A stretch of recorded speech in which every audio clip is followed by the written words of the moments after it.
ട്രംപും മസ്കും രാമസ്വാമിയും ചേർന്ന് ചൈനയുടെ വയറ്റത്തടിക്കുകയാണോ? എന്താണ് ഇവർ അണിയറയിൽ ഒരുക്കുന്ന പുതിയ പദ്ധതി? ജനുവരി 20 രണ്ടാമൂഴത്തിന് വൈറ്റ് ഹൗസിലേക്ക് എത്തുന്ന ട്രംപിന്റെ ഇരുവശത്തുമായി മസ്കും വിവേക് രാമസ്വാമിയും ഉണ്ടാകുമെന്ന കാര്യം ട്രംപ് തന്നെയാണ് ലോകത്തോട് വിളിച്ചു പറഞ്ഞത്. തന്റെ രണ്ടാം വരവിൽ പല കാര്യങ്ങളും ഇരുവരുമായി ചേർന്ന് നടത്തിയ ഗൂഢാലോചനകൾക്കും തീരുമാനങ്ങൾക്കും ശേഷമാണ് ട്രംപ് പ്രസിഡന്റ് സ്ഥാനത്തേക്ക് എത്തുന്നത് പോലും. നിലവിൽ അമേരിക്ക തുടർന്നു പോകുന്ന സിസ്റ്റത്തെ മുഴുവനായി വാർത്തുടയ്ക്കാനാണ് ട്രംപിന്റെ തീരുമാനമെന്നും വാർത്തകൾ വന്നിട്ടുണ്ട്. ഇത് മറ്റു പല രാജ്യങ്ങൾക്കും ഭീഷണിയാണെന്ന ആശങ്കയെ സാധൂകരിക്കുന്ന വാർത്തകളും പുറത്തു വന്നു കഴിഞ്ഞു. ചൈനയും മെക്സിക്കോയും കാനഡയും അതിലെ രക്തസാക്ഷികളാണ്. അധികാരം ഏറ്റെടുത്താലുടൻ ചൈനയുമായുള്ള വ്യാപാര യുദ്ധം കടുപ്പിക്കുമെന്ന സൂചനയുമായി അമേരിക്കൻ നിയുക്ത പ്രസിഡന്റ് ഡൊണാൾഡ് ട്രംപ് രംഗത്തെത്തി കഴിഞ്ഞു. ചൈന, കാനഡ, മെക്സിക്കോ എന്നീ രാജ്യങ്ങളിൽ നിന്ന് ഇറക്കുമതി ചെയ്യുന്ന ഉൽപ്പന്നങ്ങൾക്ക് അധിക ചുങ്കം ഈടാക്കുമെന്നാണ് പ്രഖ്യാപനം. കാനഡ, മെക്സിക്കോ ഉൽപ്പന്നങ്ങൾക്ക് 25%, ചൈനയിൽ നിന്നുള്ളവയ്ക്ക് 10%ആകും അധിക ചുങ്കം. അനധികൃതമായി ലഹരി വസ്തുക്കളും കുടിയേറ്റക്കാരും അമേരിക്കയിൽ പ്രവേശിക്കുന്നത് തടയാനാണ് ഇതിലൂടെ ലക്ഷ്യമിടുന്നത് എന്നാണ് ട്രംപ് പറയുന്നത്. എന്തായാലും ഇതിൻ്റെ പിന്നിലുള്ള ബുദ്ധി ട്രംപിൻ്റെ മാത്രമായിരിക്കില്ല. അവിടെ പ്രധാനമായും പ്രവർത്തിക്കുന്നത് നിർമ്മിത ബുദ്ധിയേക്കാൾ കൂർമ്മതയുള്ള ഇലോൺ മസ്കിൻ്റെ ബുദ്ധി തന്നെയാണ്. എന്തായിരിക്കും ഇനി മസ്ക് അമേരിക്കയിൽ ചെയ്യുന്ന പരിഷ്കാരങ്ങൾ? നമുക്ക് നോക്കിയാലോ. മസ്ക് പ്രധാനമായും ശ്രദ്ധ കേന്ദ്രീകരിക്കുന്നത് ദശലക്ഷക്കണക്കിന് ജനങ്ങളുടെ ഭാഗമായ ബ്യൂറോക്രസിയിൽ തന്നെയാണ്. അവിടെ ചില പരിഷ്കാരങ്ങൾ നടത്താൻ തന്നെയാണ് മസ്കിൻ്റെ പദ്ധതി. മാത്രവുമല്ല, പിന്നീട് ട്രംപിന്റെ നേതൃത്വത്തിൽ എത്തുന്ന രാജ്യത്തിന്റെ ബജറ്റിലേക്കാണ് ശ്രദ്ധ കേന്ദ്രീകരിക്കുക. $6.75 ട്രില്യൺ സർക്കാർ ബജറ്റിൽ നിന്ന് $2 ട്രില്യൺ വെട്ടിക്കുറയ്ക്കുകയാണ് എന്നതാണ് മസ്കിന്റെ പ്രഖ്യാപിത ലക്ഷ്യം. ബാക്കി ചിലവിൽ സോഷ്യൽ സെക്യൂരിറ്റി ആൻഡ് മെഡിക്കെയർ, പ്രതിരോധം, അതുപോലെ വിമുക്ത ഭടന്മാർക്കും ചില സൗകര്യങ്ങൾ നൽകുക എന്നിങ്ങനെ 3 പദ്ധതികളാണ് മസ്കിനും വിവേക് രാമസ്വാമിക്കും ഉള്ളത്.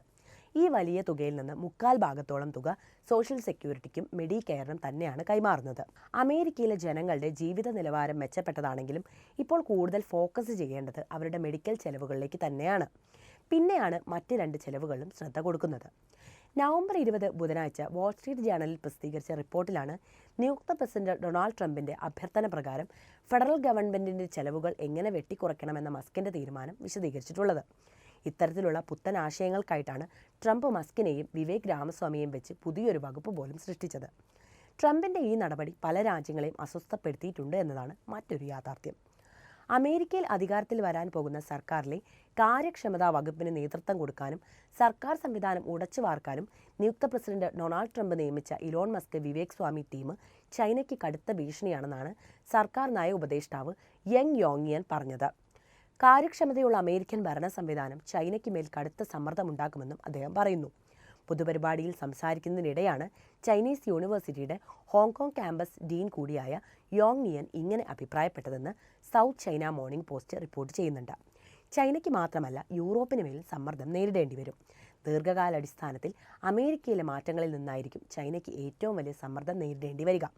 എന്നാൽ ഭരണ സംവിധാനത്തിൽ മസ്കിനെ പോലുള്ള പ്രതിഭകൾ കൊണ്ടുവരുന്ന പരിഷ്കാരത്തെ വില കുറച്ച് കാണരുതെന്നും അദ്ദേഹം മുന്നറിയിപ്പ് നൽകി. ട്രംപ് ഭരണകൂടത്തിൽ സർക്കാർ കാര്യക്ഷമതാ വകുപ്പിന്റെ ചുമതലയാണ് വ്യവസായി ഇലോൺ മസ്കും ഇന്ത്യൻ വംശജൻ വിവേക് രാമസ്വാമി വഹിക്കുന്നത്. സർക്കാർ ജീവനക്കാരുടെ എണ്ണം ഗണ്യമായി വെട്ടിക്കുറയ്ക്കുന്നതടക്കം നിരവധി പദ്ധതികളാണ് ഇവർ ആസൂത്രണം ചെയ്തിരിക്കുന്നത്. ടെസ്ല CEO ഇലോൺ മസ്കിനും ഇന്ത്യൻ വംശജനും സംരംഭകനുമായ വിവേക് രാമസ്വാമിക്കും അമേരിക്കയുടെ പുതിയ ഭരണത്തിൽ നിർണായക ചുമതലയാണ് നിയുക്ത പ്രസിഡന്റ് ഡൊണാൾഡ് ട്രംപ് നൽകിയിട്ടുള്ളത്. ഫെഡറൽ ചെലവുകൾ നിയന്ത്രിക്കുന്നതിൽ ശ്രദ്ധ കേന്ദ്രീകരിക്കുന്ന പുതിയ സർക്കാർ ഏജൻസിയുടെ തലപ്പത്തേക്കാണ് ഇലോൺ മസ്കിനെയും വിവേക് രാമസ്വാമിയെയും ഡൊണാൾഡ് ട്രംപ് തെരഞ്ഞെടുത്തിരിക്കുന്നത്. പുതിയ ഏജൻസിയായ ഡിപ്പാർട്ട്മെന്റ് ഓഫ് ഗവൺമെന്റ് എഫിഷ്യൻസി, അതായത് ഡോഡ്ജ്, ട്രംപ് തന്നെയാണ് പ്രഖ്യാപിച്ചത്.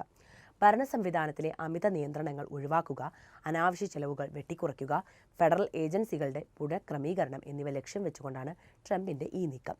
ശതകോടീശ്വരന്മാരായ ഇരുവരെയും തൻ്റെ ഭരണത്തിലേക്ക് ഉൾപ്പെടുത്തി അമേരിക്കയുടെ ബിസിനസ് താൽപ്പര്യങ്ങൾക്ക് കൂടുതൽ പരിഗണന നൽകുകയാണ് ഇതിലൂടെ ട്രംപ് ചെയ്യുന്നത്.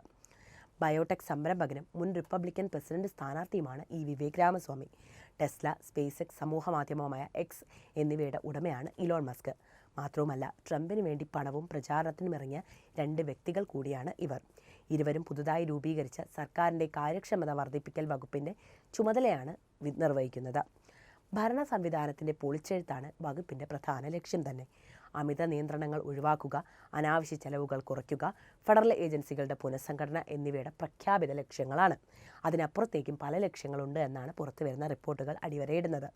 സ്വകാര്യ മേഖല തീർത്തും ഇവർക്ക് വിട്ടു നൽകുന്ന കാഴ്ചയാണ് ഇതിലൂടെ ട്രംപ് ചെയ്തു വെച്ചിട്ടുള്ളത്. ചെറിയ സർക്കാർ, കാര്യക്ഷമമായ ഭരണമെന്നാണ് ഇവരുടെ നിയമനം അറിയിച്ചുകൊണ്ട് ട്രംപ് പ്രഖ്യാപിച്ചത് പോലും. ഇത് ഞങ്ങളുടെ കാലത്തെ മാൻഹട്ടൻ പ്രോജക്റ്റ് ആയിരിക്കുമെന്നാണ് പുതിയ പ്രഖ്യാപനത്തോട് ചേർത്ത് ട്രംപ് പറയുന്നത്. അപ്പോൾ എന്താണ് ഈ മാൻഹട്ടൻ പ്രോജക്റ്റ് എന്നുകൂടി മനസ്സിലാക്കിയാലോ? രണ്ടാം ലോക മഹായുദ്ധകാലത്ത് അമേരിക്ക അണുബോംബ് നിർമ്മിക്കാൻ നടപ്പിലാക്കിയ പദ്ധതിയുടെ പേരാണ് മാൻഹട്ടൻ പ്രോജക്റ്റ്.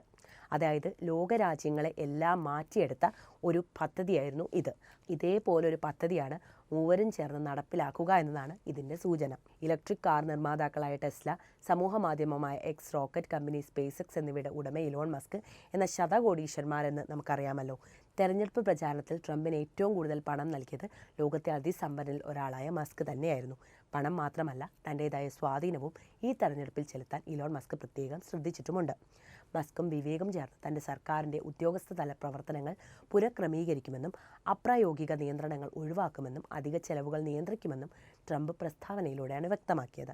സർക്കാരിലെ മാലിന്യങ്ങളെയും തട്ടിപ്പുകളെയും വെളിച്ചത്ത് കൊണ്ടുവരുമെന്നും അമേരിക്കയെ വീണ്ടും ഉന്നതിയിലേക്ക് ഉയർത്താൻ മേക്ക് അമേരിക്ക ഗ്രേറ്റ് അഗെയിൻ എന്ന മസ്കിനും വിവേകിനും കഴിയുമെന്നാണ് ട്രംപ് പറഞ്ഞു വയ്ക്കുന്നത്. ഡോഡ്ജിൻ്റെ ഓരോ പ്രവർത്തനവും ഓൺലൈനിൽ ലഭ്യമാക്കി സുതാര്യത ഉറപ്പുവരുത്തുമെന്നും ഡോഡ്ജ് എന്തെങ്കിലും പ്രത്യേകമായി ചെയ്യേണ്ടതുണ്ടെന്ന് ജനങ്ങൾക്ക് തോന്നിയാൽ അറിയിക്കണമെന്നും ഇലോൺ മസ്ക് എക്സിൽ പ്രതികരിച്ചിട്ടുണ്ടായിരുന്നു. ക്യാബിനറ്റിലേക്ക് എത്തുന്ന കാര്യം വിവേക് രാമസ്വാമിയും എക്സിലൂടെ തന്നെ ശരിവെച്ചിട്ടുണ്ട്. ഇക്കഴിഞ്ഞ പ്രസിഡന്റ് തെരഞ്ഞെടുപ്പിൽ ട്രംപിന് വേണ്ടി സജീവമായി പ്രചാരണ രംഗത്ത് മസ്ക് ഉണ്ടായിരുന്നു. 38-കാരനായ വിവേക് രാമസ്വാമി തുടക്കത്തിൽ പ്രസിഡന്റ് സ്ഥാനാർത്ഥിയാകാൻ രംഗത്തുണ്ടായിരുന്നുവെങ്കിലും പിന്നീട് ട്രംപിന് വേണ്ടി തൻ്റെ സ്ഥാനം മാറുകയും പ്രചാരണ രംഗത്ത് ശക്തമായി സാന്നിധ്യം അറിയിക്കുകയും ചെയ്ത വ്യക്തിയാണ്. വിവേക് തൻ്റെ ക്യാബിനറ്റിലുണ്ടാകുമെന്ന സൂചന ട്രംപ് നേരത്തെ തന്നെ നൽകിയിട്ടുമുണ്ടായിരുന്നു. പുതുതായി രൂപീകരിച്ച വകുപ്പിൻ്റെ പേരും ഇലോൺ മസ്ക് പ്രൊമോട്ട് ചെയ്യുന്ന ക്രിപ്റ്റോ കറൻസിയുടെ പേരും തമ്മിലുള്ള സാമ്യവും വലിയ ചർച്ചയായിട്ടുണ്ടായിരുന്നു. ഡോഗ് എന്നാണ് ഡിപ്പാർട്ട്മെൻറ്റ് ഓഫ് ഗവൺമെൻറ് എഫിഷ്യൻസിയുടെ ചുരുക്കപ്പേര്. ഡോഗ് കോയിൻ എന്നാണ് ട്രംപിൻ്റെ ക്രിപ്റ്റോ കറൻസിയുടെയും പേര്. 2026 ജൂലൈ 4 പുതിയ വകുപ്പിൽ ഇവരുടെ ജോലി പൂർത്തിയാകുമെന്നും ട്രംപ് അറിയിച്ചിട്ടുണ്ട്. മാത്രവുമല്ല, ട്രംപിൻ്റെ വിജയത്തോടെ ക്രിപ്റ്റോ കറൻസിയിലെ വലിയ മാറ്റങ്ങൾ സംഭവിക്കുകയാണെന്നാണ് പുറത്തുവരുന്ന മറ്റ് റിപ്പോർട്ടുകൾ. ഡൊണാൾഡ് ട്രംപിൻ്റെ വിജയം ക്രിപ്റ്റോ കറൻസികളെ ഉയർത്തുമെന്നുള്ള നിക്ഷേപകരുടെ വിശ്വാസം ശരിയാവുകയായിരുന്നു. അമേരിക്കയെ ക്രിപ്റ്റോ കറൻസികളുടെ തലസ്ഥാനമാക്കുമെന്നാണ് ട്രംപിൻ്റെ പ്രഖ്യാപനം പോലും. തന്ത്രപരമായ ബിറ്റ്കോയിൻ ശേഖരം സൃഷ്ടിക്കുന്നതിനും ക്രിപ്റ്റോ കറൻസി വിപണിയെ പിന്തുണയ്ക്കുന്ന റെഗുലേറ്ററി ഉദ്യോഗസ്ഥരെ നിയമിക്കുന്നതിനും ട്രംപ് ശ്രമിക്കുമെന്ന സൂചനയും നൽകി കഴിഞ്ഞു. അമേരിക്കയിലെ അനുകൂല രാഷ്ട്രീയ സാഹചര്യം മുതലെടുത്ത് ക്രിപ്റ്റോ കറൻസികൾ വരും മാസങ്ങളിൽ ഉയരുമെന്നാണ് വിദഗ്ധർ അഭിപ്രായപ്പെട്ടത്. അതിനോടൊപ്പം തന്നെ ശ്രദ്ധേയമായ മറ്റൊരു വാർത്ത കൂടി എനിക്ക് നിങ്ങളോട് പറയാനുണ്ട്. കുറച്ച് ദിവസം മുമ്പ് ഇന്ത്യയെ വാനോളം പുകഴ്ത്തി രംഗത്തെത്തിയിരിക്കുകയായിരുന്നു ശതകോടീശ്വരനായ ഇലോൺ മസ്ക് എന്നായിരുന്നു അത്. രാജ്യത്തെ തെരഞ്ഞെടുപ്പ് സമ്പ്രദായവും ഒറ്റ ദിവസം കൊണ്ട് ഫലം പ്രഖ്യാപിക്കുന്ന ഇന്ത്യയുടെ മികവുമാണ് ഇലോൺ മസ്കിനെ ആകർഷിച്ചത്. 64 കോടി വോട്ട് ഇന്ത്യ ഒറ്റ ദിവസം കൊണ്ട് എണ്ണി തീർക്കുമ്പോൾ കാലിഫോർണിയയിൽ ഇപ്പോഴും വോട്ടെണ്ണിക്കൊണ്ടിരിക്കുകയാണെന്നാണ് മസ്ക് പരിഹസിച്ചത്. ഇന്ത്യയിലെ ഈ സിസ്റ്റത്തെ അമേരിക്ക പിന്തുടരണമെന്നു തന്നെയാണ് മസ്ക് പറയുന്നത്. അപ്പോൾ ഭാവിയിൽ ഇത്തരം മാറ്റങ്ങളും നമുക്ക് അമേരിക്കയിൽ പ്രതീക്ഷിക്കാവുന്നതാണ്. ജോ ബൈഡൻ്റെ നേതൃത്വത്തിൽ കഴിഞ്ഞ 4 വർഷത്തെ ഡെമോക്രാറ്റുകളുടെ ഭരണത്തിൽ ജനം അസംതൃപ്തരായിരുന്നു എന്നത് വ്യക്തമാക്കുന്നതായിരുന്നു ട്രംപിൻ്റെ ഈ രണ്ടാം വരവ്. കഴിഞ്ഞ 4 വർഷത്തിനിടെ അമേരിക്കയിൽ പണപ്പെരുപ്പം അതിരൂക്ഷമായി. അതിനൊപ്പം തൊഴിലില്ലായ്മയുടെ തോത് വർദ്ധിക്കുകയും ചെയ്തു. സമ്പദ് വ്യവസ്ഥയിലെ മാന്ദ്യം ഡെമോക്രാറ്റുകൾക്ക് തിരിച്ചടിയായി. ഇതെല്ലാം ഇനി പരിഹരിക്കേണ്ട ഉത്തരവാദിത്തം ട്രംപിൽ നിക്ഷിപ്തമായിരിക്കുകയാണ്. ലോകത്തിലെ ഏറ്റവും വലിയ സാമ്പത്തിക ശക്തിയായ അമേരിക്കയുടെ തലപ്പത്തേക്ക് ഡൊണാൾഡ് ട്രംപ് ഒരിക്കൽ കൂടി എത്തുമ്പോൾ അത് പുതിയ ചരിത്രത്തിന് കൂടിയാണ് വഴിയൊരുക്കുന്നത്. 2016 ആദ്യമായി ട്രംപ് അധികാരത്തിലെത്തുമ്പോൾ അന്ന് പോപ്പുലർ വോട്ട് ട്രംപിനൊപ്പം നിന്നിരുന്നുവെങ്കിൽ ഇത്തവണ പോപ്പുലർ വോട്ടിൽ 3-ലെത്താനും ഇലക്ട്രൽ വോട്ടിലെ മേധാവിത്വവും ഒപ്പം സെനറ്റും ട്രംപിനൊപ്പം നിൽക്കുന്ന കാഴ്ചയാണ് കണ്ടത്. ചരിത്രത്തിൽ ആദ്യമായി ക്രിമിനൽ കുറ്റം നേരിട്ട ആദ്യത്തെ മുൻ US പ്രസിഡന്റായിരുന്നു ഡൊണാൾഡ് ട്രംപ്. എന്തായാലും ട്രംപിൻ്റെ രണ്ടാം വരവിൽ ഇത്തരം കേസുകൾക്കും ആരോപണങ്ങൾക്കും യാതൊരു പ്രസക്തിയും ഉണ്ടാകുമെന്ന് എനിക്ക് തോന്നുന്നില്ല. ബൈഡൻ ഭരണകൂടം ചെയ്ത പല തെറ്റുകളും തിരുത്താൻ തന്നെയാണ് ട്രംപിൻ്റെ തീരുമാനം. അതിലെ ആദ്യഘട്ടമായിരുന്നു പശ്ചിമേഷ്യയിൽ സംഭവിച്ചത്. ഇസ്രയേൽ ഹിസ്ബുള്ള സംഘർഷം വെടിനിർത്തൽ കരാറിലേക്ക് നയിച്ചതിൽ ട്രംപ് വലിയ പങ്കാണ് വഹിച്ചിട്ടുള്ളത്. മാത്രവുമല്ല, ഇറാൻ ഇസ്രയേൽ പ്രശ്നം തീർക്കാനും ഇലോൺ മസ്കിൻ്റെ നേതൃത്വത്തിൽ ശ്രമം നടന്നു വരികയാണ്. അപ്പോൾ Elon Musk, Trump, Vivek Ramaswamy എന്നീ ത്രയങ്ങൾ ലോകത്ത് എന്ത് മാറ്റമുണ്ടാക്കുമെന്നാണ് നിങ്ങൾ പ്രതീക്ഷിക്കുന്നത്? ഇതുവഴി ചൈനയ്ക്ക് എന്ത് തിരിച്ചടിയാകും ലഭിക്കുക? നിങ്ങളുടെ അഭിപ്രായം എന്തുതന്നെയായാലും കമൻറ്റ് ചെയ്യുക. ഒപ്പം ഈ അറിവുകൾ എല്ലാവരിലേക്കും എത്താൻ വീഡിയോ ഒന്ന് ലൈക്ക് ചെയ്യാനും ഷെയർ ചെയ്യാനും പ്രത്യേകം ശ്രദ്ധിക്കുമല്ലോ.